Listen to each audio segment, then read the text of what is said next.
علیکم ورحمت الله. علیکم السلام. خیر هستی؟ خوش آمدید. خوش آمدید. مشکل. سفر بخیر بود؟ بخیر رسیدی؟ با خانه خود آمد.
ترکمنستان حکومت نیمایي او نیم نام زیات دلته اوس موجود دی.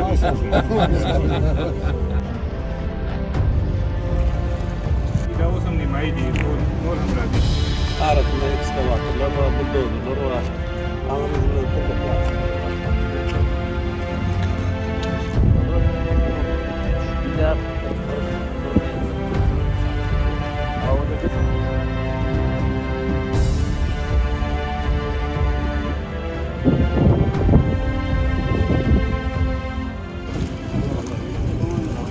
نن چې کوم لوړ رتبه هیات دوست او ګاونډي هیواد ترکمنستان د بهرنیو چارو د محترم وزیر صاحب په مشرۍ راغلی وو. نو دې هیات کې لوړپوړي چارواکي وزیر صاحبان د کابینې مرستیالان د رئیس جمهور هغوی ټولو تشریف لرو.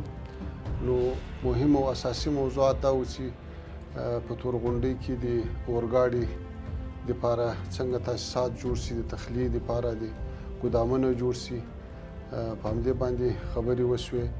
همدارنګه د ټاپي پروژې د شروع کېدو او د هغې د غذایو او ترتیب د کتلو دپاره د هغې ساحې نه لیدنه وشوه.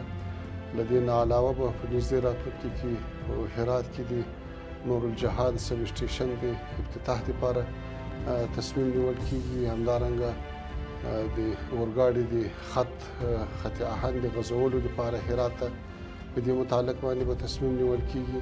په دې ټولو برخو کې الحمدلله خبرې وشوې او توافقات شوي دي او انشاءالله په نږدې راتلونکي کې به عملي کارونه شروع شي. علاوه له دې نه کوشش روان ده چې نورې لویې پروژې لکه د برق د ټاپ پروژه هم په راتلونکي کې کار ورباندې وشي.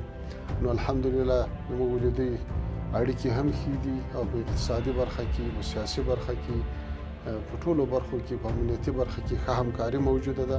موږ امید لرو چې ډېر ژر به زموږ هیوادوال له ډېرو لویو پروژو زیري واوري او انشاءالله ډېر سهولتونه به ورسره رامنځته شي.